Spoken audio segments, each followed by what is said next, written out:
तप्त मानस शांत हूँ जिनके गुणों के गान में, वे वर्धमान महान दिन विचरे हमारे ध्यान में।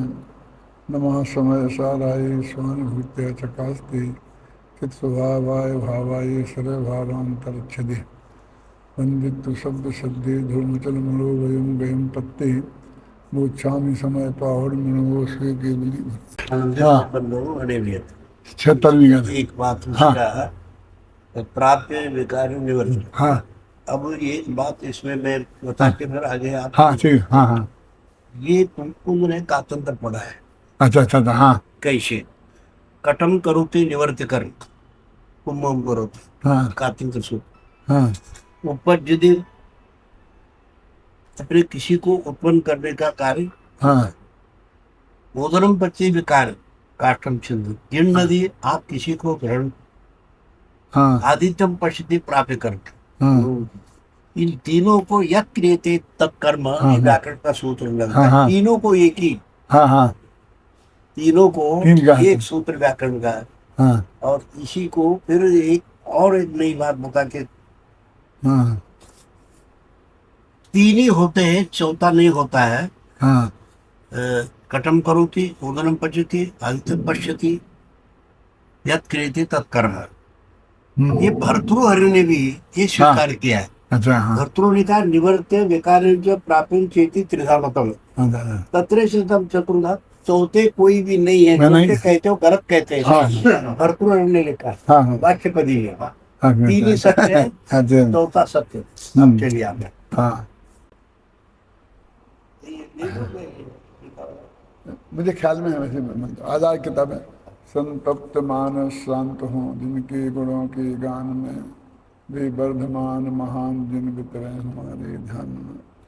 नमः समय साराय स्वानुभूत्या चकास्ते, चित स्वभावाय भावाय बंदित्व शब्द सिद्धे ध्रुव मचल मणो वयम गयम पत्ते, गोच्छामी समय पाहुण मणमो स्वे केवली भूमि। समय सार परमागम की कर्ताक्रम अधिकार में 76वीं 77वीं 78वीं और 79वीं गाथा है। इन चार गाथाओं में जो महाराज सिंह ने अभी बताया, ये आत्मा क्या करता है पर के मामले में इसकी चर्चा की है। तो उन गाथाओं में ये कहा है कि ना उनको उत्पन्न करता है, ना उनमें विकार करता है और ना उनको प्राप्त करता है। तो वो आत्मा का कर्म कैसे हो सकता है। उसकी जो आत्मख्याति टीका है अमरचंद्र की, तो उसमें लिखा है कि कर्म 3 प्रकार का होता है। कर्म माने कर्ता वाला कर्म, ज्ञानावरण आदि कर्म नहीं, कर्ता कर्म करण संप्रदान ये वाला कर्म। तो कर्म 3 प्रकार का होता है, प्राप्य, विकार्य और निर्वृत्त। प्राप्त का मतलब ये है कि मैं कोई चीज़ को प्राप्त करता हूँ, ये भी एक काम माना जाता है। व्यापारी क्या करता है कि वो कोई चीज़ खरीदता है, क्या काम करता है, उसने तो गेहूं खरीदा, उस गेहूं में कुछ भी नहीं किया, सिर्फ प्राप्त किया है, उसे बोलते प्राप्त कर्म। फिर ये दूसरा होता है विकार्य कर्म। विकार्य माने कि उनने खरीदा गेहूं और बिस्कुट बनाए, जिसे उद्योग बोलते हैं आप, व्यापार दूसरा उद्योग। तो उनने गेहूं नहीं बनाया मूल, लेकिन उसका बिस्कुट बनाया, तो उसमें थोड़ा सा विकारी पैदा कर दिया, उन्होंने थोड़ा सा परिवर्तन कर किया हुआ, तो उसको भी बोलते हैं विकार्य कर्म। परिवर्तन हो गया या परिवर्तन किया कि अब 3 तरह का कर्म होता है, उसकी बात चल रही। अब वो तीसरा है विकार निर्वृत्त, कि कोई चीज बनाए। तो ऐसा तो कुछ होता नहीं है कि कोई किसी को बनाए। अनादिकाल से 6 द्रव्य हैं और जो उनमें भी परिवर्तन होता है तो वो ही होता है। तो कहते परद्रव्य का ना आत्मा परद्रव्य को प्राप्त करता है, ना उसमें विकार करता है और ना उसे बनाता है। क्योंकि जैसे ईश्वरवादी लोग कहते हैं ना कि उन्हें दुनिया बनाई, और जैनी लोगों ने बहुत प्रश्न खड़े किए कि दुनिया बनाई तो कच्चा मटेरियल कहाँ से आया, कच्चा मटेरियल भी उन्होंने बनाया या कच्चा मटेरियल पहले से था, यदि था तो बनाई क्या है, फिर तो उन्होंने परिवर्तन किया। तो इसलिए 3 तरह के कर्म उन्होंने बताए, प्राप्य, विकार्य और निवृत्त। तो प्रश्न ये है कि परद्रव्य का ये भगवान आत्मा करता नहीं है, ये बताना है। तो वो कहते हैं कि कर्ता तो तब माना जाता है कि जब ये तीन चीजें हों। जैसे अपने आत्मा है और आत्मा में ज्ञान गुण हुआ, ज्ञान गुण पर्याय हुई, तो वो आत्मा ने ही उसको प्राप्त किया। तो ज्ञान मिला किसे? आया आत्मा में से, आत्मा ने किया और मिला भी आत्मा को ही, तो प्राप्त कर्म हो गया। वो पूर्ण शुद्ध नहीं है, अपूर्ण है, इसलिए विकारी हो गया। और पर्याय की दृष्टि से वो पहले नहीं था और अभी हुआ, दृष्टि से तो था तो निवृत्त हो गया। तो ज्ञान नामक जो कर्म है वो प्राप्त कर्म, विकार्य कर्म और निवृत्त कर्म, तीनों कर्मों का कर्ता आत्मा ही है। कर्म कौन होता है? परद्रव्य कौन होता है? और ऐसे ही परद्रव्य में जो ज्ञानावरण आदि 8 वो कर्माण बगणा है, वो कर्माण बगणाएं कर्म रूप परिणमित हुई। तो कर्म रूप परिणमित हुई, वो हुआ काम। तो उस काम को आत्मा ने प्राप्त नहीं किया, कहते कर्माण बगणाओं ने ही प्राप्त किया, उनमें ही वो विकृति हुई। यदि उनकी रचना है पर्याय रूप तो वो उनकी ही है, तो इसलिए वो उनका कर्ता भगवान आत्मा नहीं। फिर ये तो अभी 76 फिर जो 100वीं गाथा है तो उसमें ऐसा लिखा है कि भगवान आत्मा उपादान उपादेय भाव से तो करता है ही नहीं, लेकिन निमित्त नैमित्तिक भाव से भी करता नहीं है। उन्हें कैसे? तो उन्हें कुमार का और घड़े का उदाहरण दिया कि घड़े का कर्ता उपादान तो मिट्टी है, क्योंकि मिट्टी ही उसे प्राप्त करती है। जो घड़ा बना तो बना बनाया घड़ा किसका? किसको मिला? कि मिट्टी को। बेकार हुआ तो किसको मिला? हाँ, बेकार हुआ तो किसको मिला? तो कहते मिट्टी को। और यदि नया कुछ पैदा हुआ तो किसको मिला? कि मिट्टी को। तो कुमार कौन होता है बीच में? तो क्या कुमार निमित्त है। तो निमित्त नैमित्तिक भाव से तो कुमार करता हुआ, उपादान उपादेय भाव से करता नहीं हुआ। तो आचार्य कहते कि नहीं, क्योंकि यदि कुमार करता होगा तो कुमार सदा मौजूद है, तो वो घड़ा भी सदा बनते रहना चाहिए। जब कारण विद्यमान है तो कार्य क्यों नहीं हो?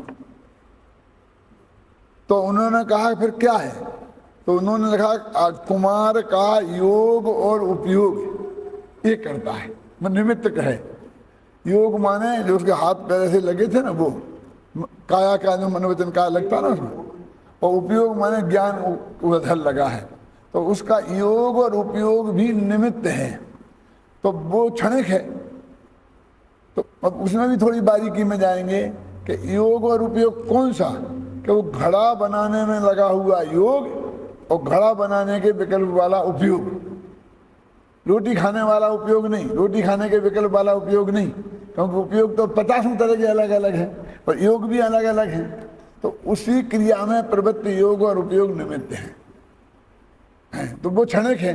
तो जब वो हुए तभी वो निमित्त नैमित्तिक भाव बना। तो इस तरीके से वहां पर घड़े के आकर्ता सिद्ध किया।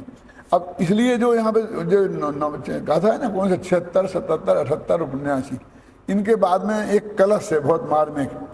किसमें महाराज देखो कलश,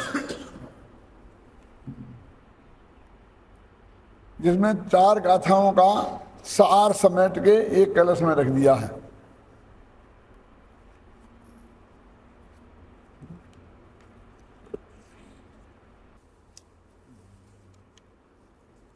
ज्ञानी 50वां कलश।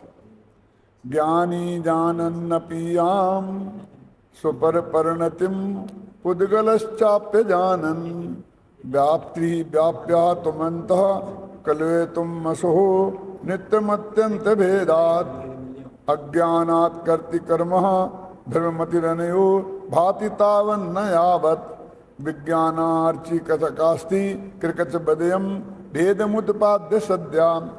अभी इसमें क्या कह रहे हैं कि ज्ञानी जानन नपियाम, ज्ञानी जीव, ज्ञानी माने आत्मा, कोई सम्यक दृष्टि और मिथ्या दृष्टि से मतलब नहीं है।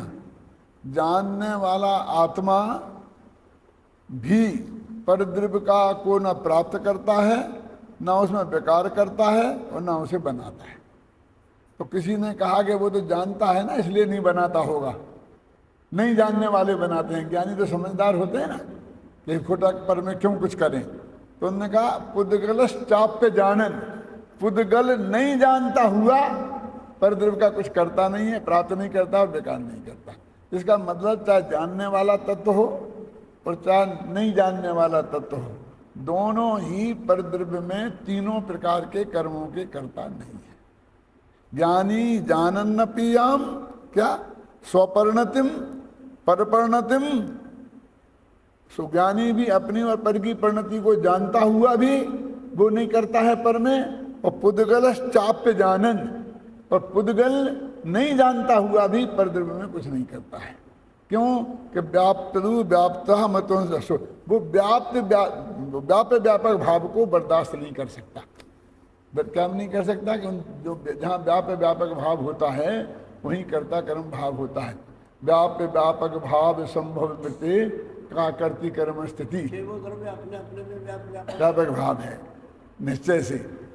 वैसे व्यवहार से अनुभव व्यतिरिक्त व्याप्ति जहाँ घटित हो जाती है ना, तो वहां पर वो व्यापक भाव मान लेते हैं व्यवहार से। हाँ, वह तो बात तो सच्ची है, लेकिन आगम्य में जाएगा। जैसे कर्ता कर्म भाव मान लेते हैं ना, जैसे भिन्न सत्कारक और अभिन्न सत्कारक, राम हो राजमणि सदा विदयते। शास्त्रकार ने क्या कहा थोड़ा सा बताओ। आत्मजन्मा भवेद इच्छा, आत्मजन्या भवेद इच्छा, इच्छा जन्या कृति भवेद, कृतिजन्या भवेद चेष्टा, क्रिया चैव निगद्यते। क्रिया में तीन कारण होते हैं, पहले ज्ञान, फिर इच्छा, इच्छा से फिर चेष्टा, फिर क्रिया होती। ये तार्किक भी मानते हैं, न्याय वाले भी मानते हैं कि मतलब एक अपने कातंत्र। हाँ, मैं समझ रहा हूँ। ईश्वरवादी भी कहते हैं ये बात, ज्ञान इच्छा और प्रयत्न तीन बातों से कार्य होता है। इनके होने से वो चलिए, वो ईश्वरवाद के खंडन जब किया है जैनियों ने, तो वहाँ ये तीनों प्रश्न उठाए हैं कि ईश्वर ने यदि जगत को बनाया है तो वो जगत को बनाने की सब बातें जानता है कि नहीं, और यदि उसको बनाने की इच्छा है कि नहीं, और बनाने में उसने प्रयत्न किया कि नहीं। क्योंकि जगत में कोई भी कार्य होता है तो बिना ज्ञान के नहीं होता, बिना इच्छा के नहीं होता और बिना प्रयत्न के नहीं होता। ये ऐसा सामान्य नियम है। तो वो कहते हैं कि ईश्वर को ज्ञाता भी होना चाहिए और उसका इच्छा वाला भी होना चाहिए और उसका प्रयत्न करने वाला भी होना चाहिए। फिर जैनाचार्यों ने कहा यदि उसके इच्छा है तो वो वीतरागी नहीं है, और जो इच्छा वाला होता है वो सर्वज्ञ नहीं होता। हाँ, वो इच्छा वाला होता है वो सर्वज्ञ नहीं होता। यदि वो सर्वज्ञ है तो इच्छा नहीं होगी, यदि इच्छा है तो सर्वज्ञ नहीं होगा। तो ये जो दोनों नियम हैं कि उसे इच्छा भी होना चाहिए और सब जानना भी चाहिए, ये दोनों घटित नहीं होते। तुम कहो क्यों, हम पे कैसे घटित होते हैं? क्योंकि हम तो सर्वज्ञ, हम सारी दुनिया को करता थोड़ी बनते, वो तो सारी दुनिया का करता है, एक एक परमाणु का। तो एक एक परमाणु का करता है तो सबको जानना चाहिए ना, और सब में करने की इच्छा होनी चाहिए। अब जिसकी इच्छा होगी तो सर्वज्ञ नहीं हो सकता, सर्वज्ञ होगी तो इच्छा नहीं हो सकती, है ना। और फिर प्रयत्न करना चाहिए, तो प्रयत्न तो एक आदमी एक जगह ही कर सकता है ना। तो सब जगह एक साथ प्रयत्न, एक को मार रहा है, एक को पैदा कर रहा है, एक को बढ़ा रहा है, एक को, ये सब है। ये एक लाइन लिखा है, लिखा है ना? नहीं, एक और लाइन। हाँ, इच्छा भावलिंगी मुनि को स्वयं छोड़कर भाग जाते हैं और इच्छा द्रव्यलिंगी मुनि को छोड़ते नहीं। हाँ, बराबर। भावलिंगी मुनि को छोड़ के बाहर चली जाती है, द्रव्यलिंगी मुनि को छोड़ती नहीं है। हाँ, बहुत अच्छा है। ये द्रव्यलिंग और भावलिंग के बारे में महाराज एक और दृष्टिकोण है थोड़ा, कि एक अभी ऐसा चल निकला है सब जगह कहने का कि द्रव्यलिंगी शब्द इसको पूरा टीका की हाँ लेता हूँ, लिखाता कि लेता हूँ मैं, हाँ मैं लेता हूँ टीका को। लेकिन द्रव्यलिंग और भावलिंग के बारे में ये कहना चाहता हूँ, अभी लोग ऐसा हम सब समझते हैं, कहते भी हैं, द्रव्यलिंग शब्द मुँह पे आते ही ऐसा लगता है जैसे कि मुँह कड़वा हो गया हो, और भावलिंग आते ही ऐसा लगता है कि जैसे हमारे लिए बहुत मोक्ष हो गया हो। लेकिन वास्तव में स्थिति क्या है, सिद्ध चक्र विधान है संत कवि का, तो उसकी एक पूजा की जयमाल में दो पंक्तियां बहुत मार्मिक आती हैं। संत कवि संतलाल जी सिद्ध चक्र विधान में उसने लगा, द्रव्यलिंग बिन कर में खपाई और भावलिंग बिन शिव पद पाई, यों अयोग कारज नहीं होई, त्यों तुम गुण कथन है सोई। कि द्रव्यलिंग के बिना कर्मों का नाश नहीं होता और भावलिंग के बिना कोई मोक्ष नहीं जाता। अब ये बड़े समन्वय रखा। अब मैं इस संदर्भ में ये कहना चाहता हूँ कि जो भी मुनि 6वें 7वें गुणस्थान वाले हैं कि उसके ऊपर हैं, वे भावलिंगी हैं के साथ द्रव्यलिंगी भी हैं। द्रव्यलिंगी है माने जो द्रव्यलिंग जैसा होना चाहिए, नग्न दिगंबर 28 मूल गुणों वाला, मान ही सकते ना। हाँ, वो बेस जो है ना उसको बोलते द्रव्यलिंग। और उसके योग्य स्वभाव होना, योग्य शुभ मुनि के भूमिका के योग्य शुभ क्रिया होना और शुभ भाव होना, उसका नाम है द्रव्यलिंग। और उसके योग शुद्धोपयोग होना, शुद्ध परिणति होना, उसका नाम है भावलिंग। तो दोनों का समन्वय है ना। अब जो शास्त्रों में द्रव्यलिंग की निंदा की है वो तो द्रव्यलिंगी 4 तरह के होते हैं। एक तो जो भावलिंग के साथ द्रव्यलिंग, वो तो परम पूज्य है। फिर दूसरा पंचम गुणस्थान में है अंदर से भाव तो, और बाहर से मुनि दशा है, ऐसा हो सकता है, तो उसको बोलेंगे फिर वो द्रव्यलिंगी, क्योंकि भाव वैसे नहीं है जैसा बेस है। फिर चौथे गुणस्थान वाले भी द्रव्यलिंगी होते हैं, ये मिथ्या दृष्टि नहीं होते सब। फिर पहले गुणस्थान वाले भी द्रव्यलिंगी होते हैं। तो जो 9वें गरीब तक में गए ये बात आती है, वो सब पहले गुणस्थान वाले द्रव्यलिंगियों की है। और हम भी 4 तरह के भेद नहीं समझते, सब द्रव्यलिंगों को एक साथ मतलब एक सा हे कहते हैं, और उसके साथ में हमारा जो चिंतन है वो विकृत हो गया है। तो वो श्लोक दिया ना मैंने कि श्रावक को ज्ञानी होना जरूरी है। हाँ हाँ हाँ, ये जो अपन जो 76वीं गाथा है, गाथा की टीका पढ़ते हैं, बहुत मार्मिक है। हाँ, प्राप्य विकार वगैरह। हाँ, यह ज्ञानी पुद्गल के परिणाम स्वरूप कर्म को जानता है। कर्म का स्वरूप सामान्य रूप से 3 प्रकार का है, प्राप्य, विकारी और निवृत्त। सिद्ध हुए को ग्रहण करना वो प्राप्य है, परंतु अवस्था पलटना वो विकार रूप होना वो विकारी है। और जो अवस्था पहले तो नहीं थी फिर उत्पन्न हो उसे निवृत्त कहते हैं। ऐसा कर्म का स्वरूप है। यह पुद्गल का परिणाम तीनों ही स्वरूप से पुद्गल द्रव्य के द्वारा व्याप्त होने योग्य है। सो पुद्गल द्रव्य आप अंतर्व्यापक होकर होता हुआ आदि मध्य और अंत में तीनों भावों में व्याप्त होकर उसको ग्रहण करता है, उस रूप परिणमन होता है और उस रूप से उपजता है। इस प्रकार वह परिणाम पुद्गल द्रव्य के द्वारा ही किया जाता है। ऐसे ही ज्ञानी जानता है तो भी आप उसे अंतर्व्यापक होकर बाह्य स्थित पद्रव्य के परिणाम को आदि मध्य और अंत में व्याप्त होकर उस रूप परिणमन करता है, परिणमन नहीं करता, उसको आप ग्रहण नहीं करता और उसको उपजता भी नहीं है। जैसे मिट्टी का घट रूप होती है, उसको ग्रहण करती है, उसको उपजाती है, वह उस प्रकार यह उस प्रकार नहीं है। इससे सिद्ध हुआ कि जो प्राप्य विकार निवृत्त स्वरूप व्याप्त लक्षण पर द्रव्य का परिणाम स्वरूप कर्म है उसे नहीं करता, किंतु उसे जानता हुआ जो ज्ञानी उस पुद्गल कर्म के साथ कर्ति कर्म भाव नहीं है। अब ये पढ़ के तो मैंने बताया ना आपको तीनों तरह के कर्म। अब भी ये कहते हैं कि एक आत्मा है और आत्मा ने पुद्गल में 3 चीज़ें हुई, प्राप्य, विकार और निवृत्त। माने पुद्गल में जो भी चीज़ उत्पन्न हुई पर्याय, उसको किसने प्राप्त किया कि पुद्गल ने। उसमें जो फर्क आया, विकृत हुई, विकृत माने पहले परिणाम अलग टाइप का था फिर अलग टाइप का हुआ, तो कहते दूध का दही बना, तो उसको बोलते हैं कि वो विकारी कर्म है। तो वो किसको मिला कि वो भी उसी मिट्टी को ही मिला, घड़ी का, है ना। अब जो भी नया उत्पन्न हुआ, नई पर्याय, तो वो किसको मिली कि उसको को मिली।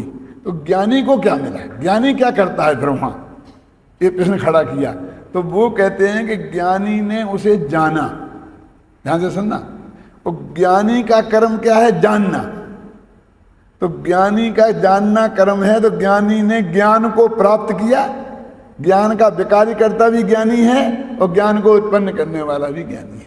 कि वो आत्मा ने क्या किया वहाँ, तो वो कहते आत्मा ने सिर्फ वहाँ जानने का काम किया। जो काम पुद्गल में हुआ, जो घड़े में बना, वो ज्ञानी जीव ने उस घड़े बनने रूप क्रिया का कार्य नहीं किया, उसके जानने रूप क्रिया का कार्य किया। अब अज्ञानी होता तो अज्ञानी कहता कि मैंने घड़ा बनाने का राग किया, तो वो अज्ञानी कहते पर का करता तो अज्ञानी भी नहीं है। घड़ा तो ना ज्ञानी ने बनाया ना अज्ञानी ने बनाया, लेकिन अज्ञानी होता तो घड़े बनाने के राग का कर्ता बनता और उसे ही प्राप्त करता और उसे ही निवृत्त कर्म होता और उसका वही बेकार कर्म होता। क्या? अज्ञानी का। तो अज्ञानी का कर्म हो जाता राग, ज्ञानी का कर्म हो गया ज्ञान, और मिट्टी का कर्म हो गया घड़ा। मतलब जो पुद्गल का कर्म हो गया पुद्गल। जो बनारसीदास ने लिखा, गुरुचंद्र ने कहा ना, आत्मा ज्ञानम स्वयं ज्ञानम ज्ञानात् अन्य करोति। हाँ बस ज्ञान के अलावा क्या करेगा? बस तो ये किया उसने, बस उसमें ज्ञान किया, ये आ गई ना बात। अमृतचंद्र ने गजब कर दिया। आत्मा ज्ञानम स्वयं ज्ञानम ज्ञानात् अन्य करोति। ज्ञान को छोड़ के तुमने किया क्या? कर भी क्या सकते? कर नहीं सकते। नमक डाला किसी इसमें तो ज्ञान का काम होगा। हाँ। लिखा तो ज्ञान का काम, हर चीज ज्ञान का काम कर सकता, दूसरा कुछ नहीं कर सकता। हाँ। और वो कर्ता मान बैठे तो फिर अज्ञानी। तो वो कहते ज्ञान भाव ज्ञानी करे और अज्ञानी अज्ञान, और द्रव्य कर्म पुद्गल करे यूं निश्चय परवान। ये निश्चय नय का कथन है। कौन सा? कि द्रव्य कर्म का करता तो पुद्गल है, कारमान वैगणा है, और भाव कर्म का करता अज्ञानी आत्मा बनता है कि मैंने राग किया, मैंने राग किया, और उसके ज्ञाता सिर्फ जानने का काम ज्ञानी आत्मा करता है। इसलिए हमारा क्या है, हमारा क्या कर्तव्य? कर्तव्य माने हमने क्या किया। तो कहते आत्मा तो ज्ञान के अलावा कुछ करता ही नहीं है। पर में तो कहते कि अज्ञानी को राग का कर्ता क्यों कह रहे? क्योंकि वो अज्ञानी राग का कर्ता बनता है, इसलिए कह रहे। वो चाहे तो नहीं बने तो वो भी ज्ञान क्रिया का कर्ता हो जाता है, वो उसमें संतुष्टि होती है, मैंने किया, मैंने किया। समझे ना? तो इसलिए समय कर्ता कर्म अधिकार में वो ये कहते हैं कि एक द्रव्य दूसरे द्रव्य का कर्ता नहीं है। एक छोटी सी बात है समझना कि ईश्वर जगत का कर्ता नहीं है।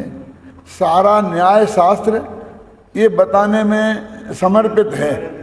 50% न्याय शास्त्र इसी बात में भरा हुआ है। हमने पढ़ा न्याय, प्रथमा न्याय, मध्यमा न्याय, तीर्थ। तो हर एक साल ये प्रश्न आता है कि ईश्वर जगत का कर्ता है कि नहीं है। कर रहे थे हाँ। सत्य शासन परीक्षा। हाँ। उसमें सभी यही था। आप परीक्षा में ईश्वर मीमांसा सबसे बड़ी लंबी है। का कोई मुकाबला ही नहीं। हाँ, तो पूर्व पक्ष रखा, हाँ, उत्तर पक्ष आचार्य। हाँ, हाँ, हाँ, पूर्व पक्ष रखा और धर्म को, हाँ, और उत्तर पक्ष। हाँ। सत्य शासन परीक्षा भी गजब की। तो आप परीक्षा में जो विद्यानंद जी महाराज की है ना, वो कह रहा हूं मैं, आप तो मीमांसा नहीं, उसमें सबसे बड़ा पार्ट ईश्वरवाद के खंडन में गया है, समर्पित।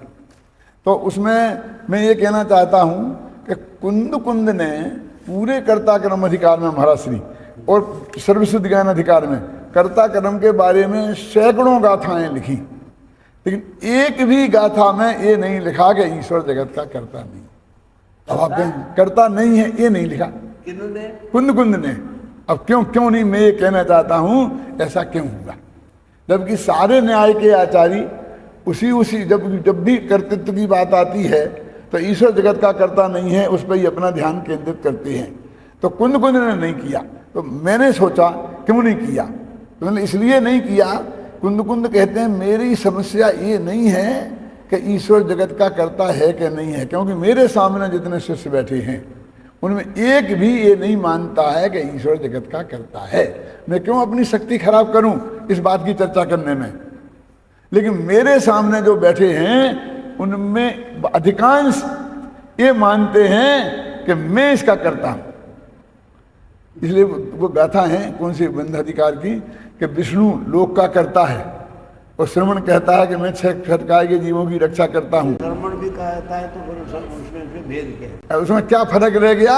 और अंत में तुम्हारे क्या लिखा? दोनों को मोक्ष हो ये दिखा, ये शब्द है। इन लोक और श्रवण, इन दोनों को मुझे मोक्ष होता दिखाई देता नहीं है। ये सर्वसिद्ध ज्ञान अधिकार की गाथाएं हैं, है ना। तो उनकी समस्या, वो श्रवण थे, वो जैनी श्रावक थे कि जो एक द्रव्य को दूसरे द्रव्य का कर्ता मानते थे और ईश्वर जगत का कर्ता नहीं मानते थे, तो वो कहते हैं ये तो उससे भी बुरा हो गया। क्यों हो गया? देखो कि ईश्वरवादी ये कहता है कोई फर्क ही नहीं। हाँ, फर्क नहीं है। दूसरा और थोड़ा जरा यानी गड़बड़ ज्यादा है। क्यों ज्यादा गड़बड़ है? कि वो ईश्वरवादी कहता है कि मैं करता नहीं हूं, जो कुछ भगवान की मर्जी होगी वही होगा, हुई है वही जो राम रची राखा। और ये कहता है मैं करूं, तो कम से कम वो तो निर्भर हो गया। कौन? भगवान पे छोड़ के। खुद भी तो करता बन गया। और ये खुद करता बन के अपने माथे पे भार लादे हुए है। और भार जिसके माथे पर है वे डूबे भव भार में। जिनके माथे भार ते डूबे भव भार में, और हम तो उतरे पार फेंक भार को भाड़ में। मतलब उसने अपने माथे पे भार नहीं रखा, भगवान के माथे छोड़ दिया। लेकिन एक ये जो कहता है कि नहीं मैंने किया मैंने किया मैंने किया, हूं करूं एज अज्ञानता सकट का भार ज्यों स्वान ताने, श्रीमद राजचंद्र ने लिखा है मैं करता हूं, ऐसा इसका नाम है अज्ञान। कि सकट का भार ज्यों स्वान ताने, गाड़ी के नीचे कुत्ता चलता है और ये मानता है कि मैं गाड़ी को चला रहा हूं, जबकि उसके दो बैल उसे चला रहे हैं। जैसे आत्मा में एक द्रव्यत्व नाम का गुण है, समझे ना, अस्तित्व नाम का गुण है। ये बैल लगे चला रहे हैं हर एक वस्तु को, और ये मानता है मैं चला रहा हूं, तो ये अज्ञानता है। तो वो कुंदकुंदाचार्य कहते हैं कि मुझे अपने शिष्यों के अज्ञान को दूर करना है। ईश्वरवाद, कोई ईश्वर को जगत का कर्ता मानने वाला मेरे सामने है ही नहीं।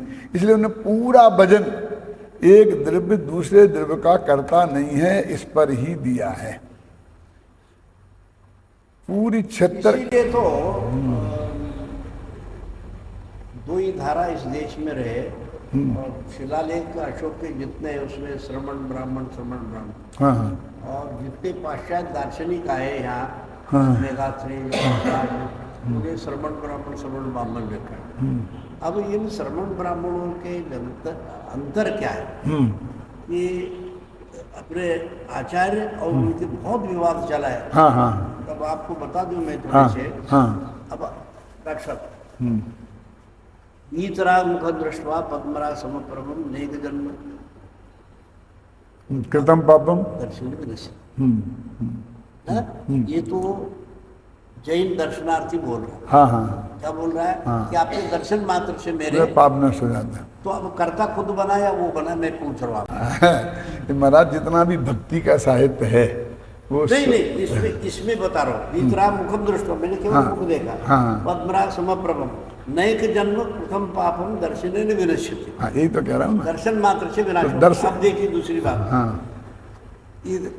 यजुर्वेद वैदिक ऋषि जो लिखा है, यो अस्माभ्यावृत्ति नोद्विते जनः विद्यात् वो अस्मात् विप्सादिति सर्वं नश्वसा कुरु। यजुर्वेद और 7वां लेखक 1180। जो हमसे शत्रुता करते, जो हमसे द्वेष करते, जो हमें निंदा करते, जो हमें धोखा देते, हे भगवान हे ईश्वर तुम उन सब दुष्टों को भस्म कर दे। हाँ इस स्तुति में ये बोल रहे तुम भस्म कर दो। भगवान से मांग कर रहे हैं हाँ, आप और करो। खोटा काम सौंप रहे उन्हें। तो अपनी जिम्मेदारी ले ले। और यहाँ ये कहा कि आपके दर्शन मात्र से ही हाँ हो गया काम। हो गया। तो इसमें कर्तृत्व भाव नहीं, ये मुझे हाँ पूछना है। मतलब हाँ मैं समझ गया।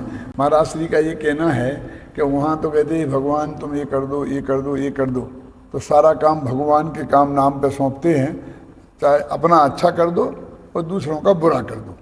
लेकिन यहाँ जो लिखा है जो वीतराग समम दृष्टवा, वीतराग भगवान को दर्शन देखकर मेरे अनंत भव के कर्म नष्ट हो गए, तो वो ये कहते हैं कि उनके आपके दर्शन करने मात्र से मेरे हृदय में जो विशुद्धि पैदा हुई, जो आत्मज्ञान हुआ, तो उसके प्रताप से वो कर्म नष्ट हो गए। तो हम तो कहते भगवान आपके दर्शन मात्र से हमको ये कर्म का नाश हो जाता है। दर्शन भी कर्तृत्व के भाव है क्या? नहीं नहीं दर्शन में ये कहता हूँ, दर्शन माने फिलोसफी, है? दर्शन माने फिलोसफी।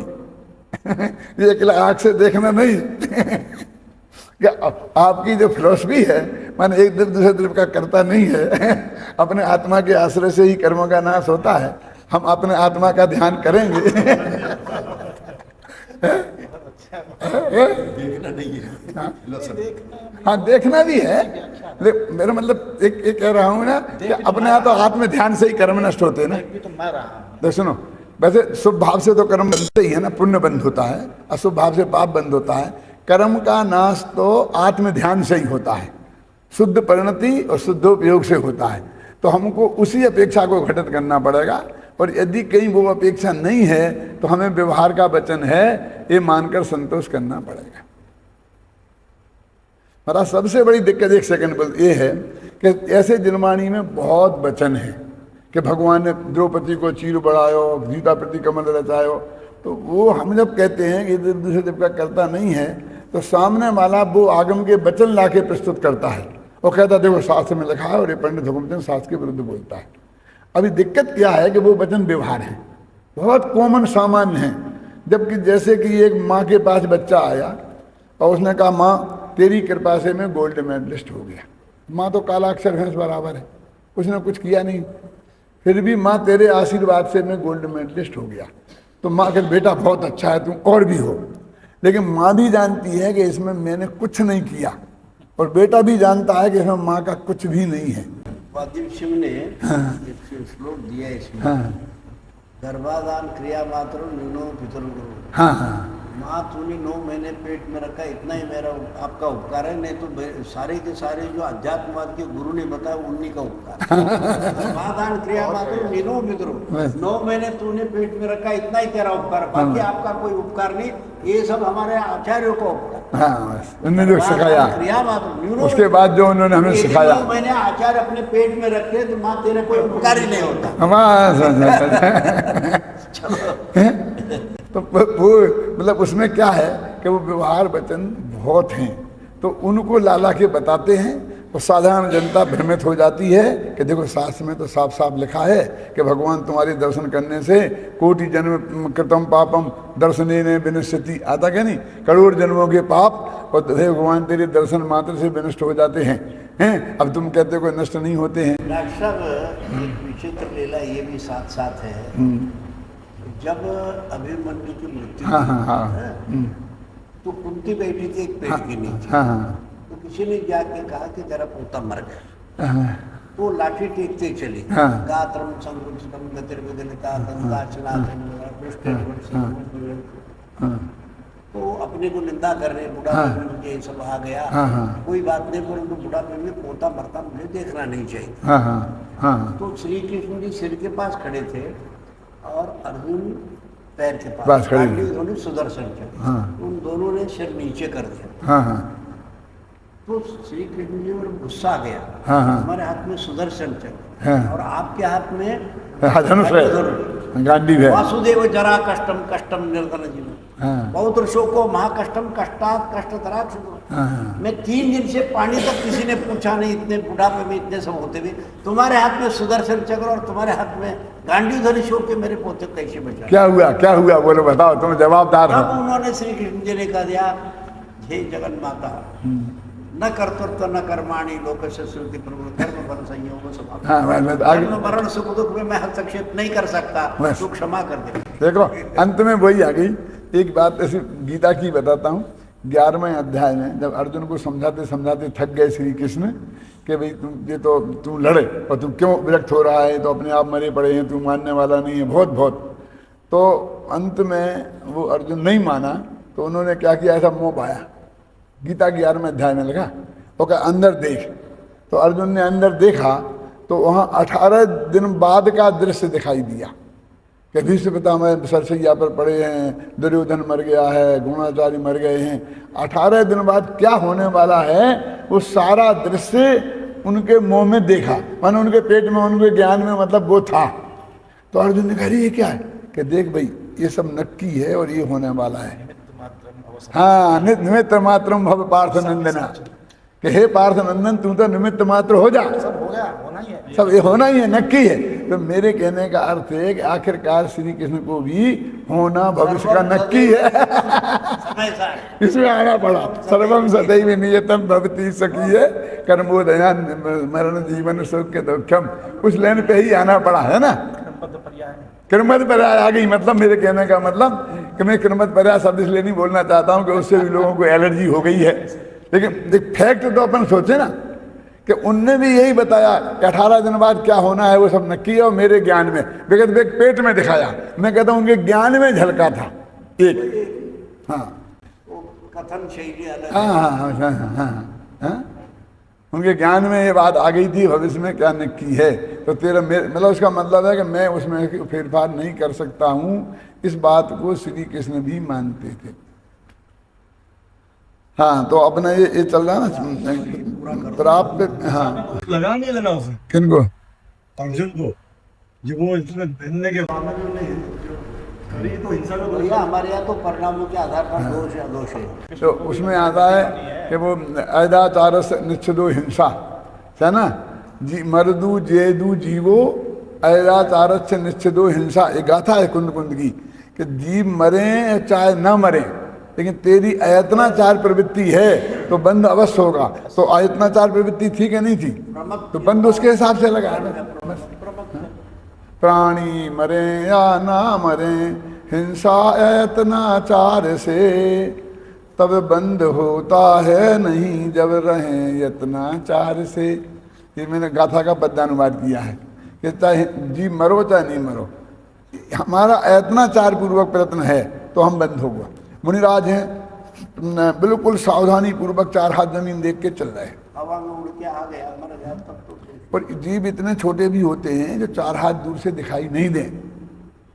देखिए अब मैं से पूछता हूँ पढ़ना सेठी जी, नहीं पढ़ सकते, तो इतने छोटे जीव होंगे तो वे दिखाई नहीं देंगे। और आंखें तो माथे पर हैं, पैरों में तो है नहीं, घुटनों पर, इससे ज़्यादा नीचे देख नहीं सकते।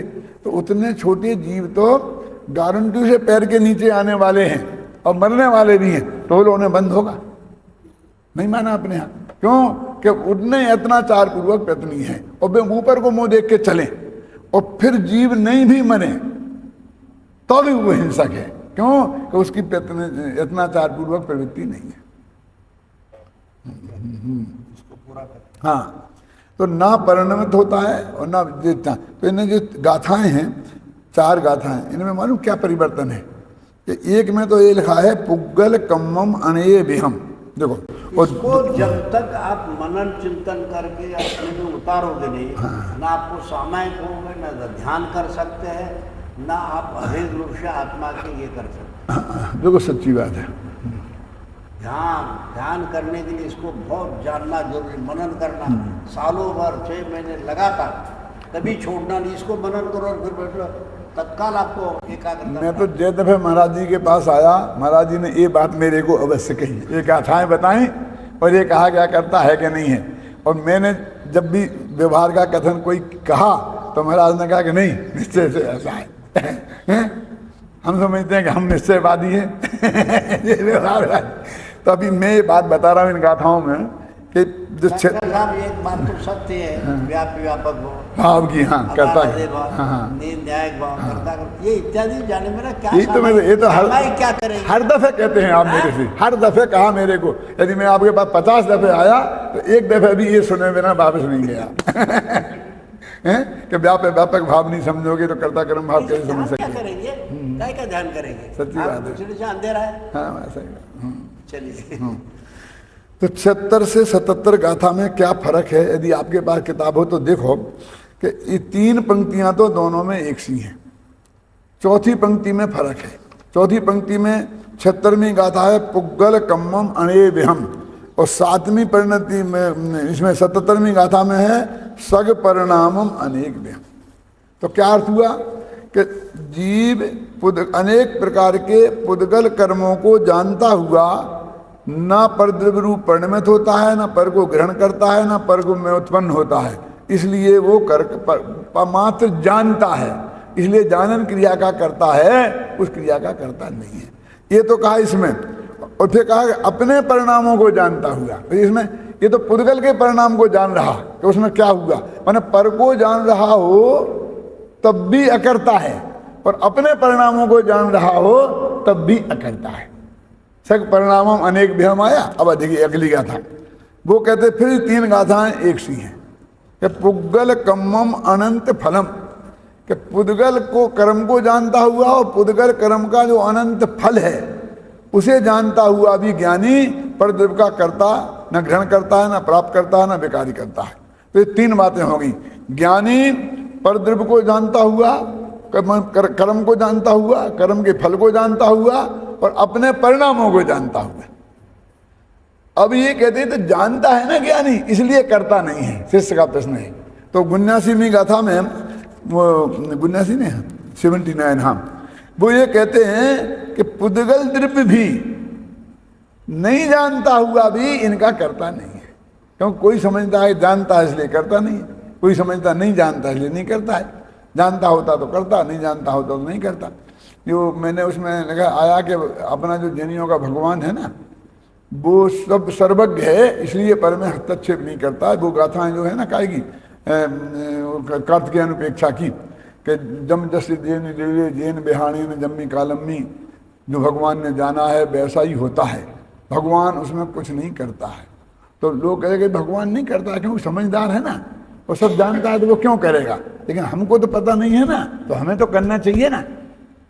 तो वो कहते हैं कि जानने वाला भी करता नहीं है और नहीं जानने वाला भी करता नहीं है। क्या? तो पुद्गल भी करता नहीं, जानने वाला पुद्गल भी करता नहीं है और जानने वाला आत्मा भी करता नहीं है। जानने वाला आत्मा जानने की क्रिया का करता है और पुद्गल अपनी क्रिया का करता है। एक द्रव्य दूसरी द्रव्य की क्रिया का करता नहीं है। तो इन चार गाथाओं के निष्कर्ष रूप में ये कलश में उन्होंने कह दिया, ज्ञानी जानन नपियाम सुपर प्रणतम पुद्गलश्चाप्य जानन। ज्ञानी अपनी और पर की परिणति को जानते हुए प्रवृत्ता है और पुद्गल अपनी और पर की परिणति को नहीं जानता हुआ प्रवृत्ता है, लेकिन वो पर में कुछ भी करता नहीं है, कर को प्राप्त नहीं करता है। कर्तृत्व का बोझा जब तक माथे पर रहेगा तब तक उपयोग बाहर से हटकर अंदर में जा ही नहीं सकता। हाँ, ये तो करतार महात्मान पश्चिमी। हाँ, सामान्य ये रिक्शा वालों में आप में फर्क क्या है? कहा अपने अमृत जल, हाँ, कर्तृत्व भाव करते हो तो रिक्शा वालों में आप में फर्क। ये उन्हीं गाथाओं के बाद का कलश है। ये महाराज कौन विष्णु लगत का करता है, लोक का करता है। सामान्य जनवत्ते साम न मोक्ष मोक्षताम, सामान्य जन के समान उनको मोक्ष नहीं होगा। अम्मान जनवत्ते, हाँ, गली में चलते हुए आदमी के समान। रक्षा परस्पर बड़ा पूजा पाठ ये करने फर्क है। हाँ,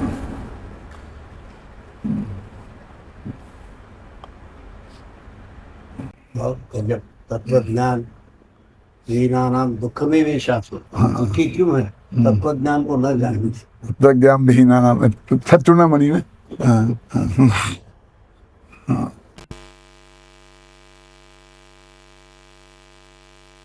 ज्ञानी तो सारे गुण अपने आप में समेटते। बहुत आनंद है।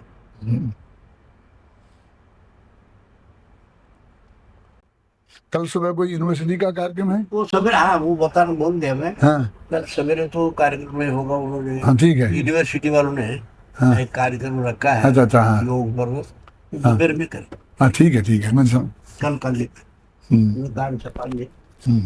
उनके संबंध अच्छे बनाए रखे हैं। हाँ, नहीं ठीक है, मैंने उनको अपन ने जगह दी, अपना कोई इन्वॉल्वमेंट नहीं है उनमें साथ। उद्घाटन करेंगे महाराज। हाँ, समझ गए, हम बता करेंगे वो। हाँ, काय का योग शास्त्र का है। अच्छा, योग शास्त्र का योग सूत्र में जो व्याख्याएं हैं पाठन करेंगे 15-20 रोज। अच्छा अच्छा, वहाँ लोग पढ़ाएंगे अध्यापकों कैसे पढ़ाना है। अच्छा अच्छा, तो फिर वो बाकी क्लासेस दूसरी जगह चलेंगे, केवल समझ गया आपने। अच्छी बात, कोई भी कार्य करते हैं तो शुभारंभ यहाँ से करते। हाँ, नहीं बहुत अच्छी बात है। सब पड़ोस में है ना, पड़ोस में पड़ोसी बनाया हम। पर आप उसको इतना प्रोत्साहित करते हो, ये बात भी है ना। प्राकृत भाषा, डॉक्टर क्या बतावे। 4 साल हो गए रमेश डायनिसा पुण्यवाली जी को दिल्ली विश्वविद्यालय और कौन से भारतीय विश्वविद्यालय, जवाहरलाल नेहरू विश्वविद्यालय के कुलपति आए, हमें बात कर। तो रमेश जी आए एक मीटिंग अपने कि अपने हमें प्राकृत भाषा पढ़ाने के लिए सरकार का ये आ गया आग्रह, तो आप हमें अंग्रेजी के माध्यम से प्राकृत पढ़ाने में विद्वान दो। तो सिर पकड़ के बैठे। हाँ, सच्ची बात है। मतलब हम लोग कितने कमजोर। हाँ, सही बात। बिरला जी है ना, पिलानी। हाँ हाँ और से 10 विद्यार्थी आए मेरे पास। हाँ तो उन्होंने कहा साहब, बिरला जी ने कहा तुम्हारा कोई धर्म और तुम्हारा कोई ये नहीं, हमारे गीता का सप्ताह चलता है तो तुम दशलक्षण क्यों नहीं मनाते? हाँ हाँ हाँ क्योंकि बिरला जी ने कल लगा हाँ हाँ हाँ तो कहने के बाद वो घूमते फिरते हमारे पास आए। हाँ। 300 विद्यार्थी जय वहां पढ़ते हैं हाँ प्लानिंग 1800 में। तो उन्होंने कहा भैया हमें एक विद्वान चाहिए, पर एक ही बात है, 2 बातें शर्त है। कहा हमने क्या? एक तो अंग्रेजी माध्यम से पढ़ाने वाला चाहिए, हाँ। और हम प्रश्न पूछे तो उसको गुस्सा नहीं कर सकते। आपके विद्यार्थी है, कर कुछ भी करेंगे। मैंने कहा मेरे पास कोई नहीं, जाओ। बोले हम रोज 300 रुपए देंगे। हाँ क्या कर?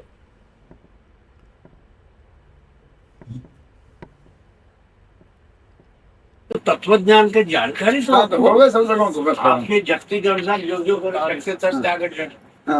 तो हो, कितने सूक्ष्म तत्वज्ञान है, परिणाम कितने अपने आप में संभलते हैं, निर्मल होते हैं। जैसे वो ब्रेक होता है तो फौरन पैर रख देता है, तत्वज्ञानी फौरन संभल लेता है। एक विशेषता इसीलिए ज्ञानांग। हाँ ज्ञानांग बुझवा ने लिखा है ज्ञानांग।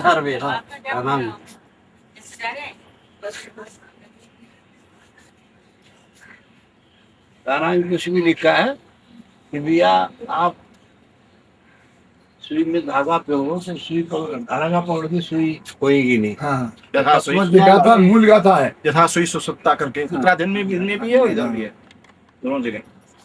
डोरा सहित सुई नहीं खोती, गिरे चाहे भन भवन। मैंने अंतर्ध्यानुवाद किया उसका ही। डोरा सहित सुई नहीं खोती, गिरे चाहे भन भवन। स्वाध्याय तो केवल समुद्राचार्य गजब से 12 महीने स्वाध्याय दोनों।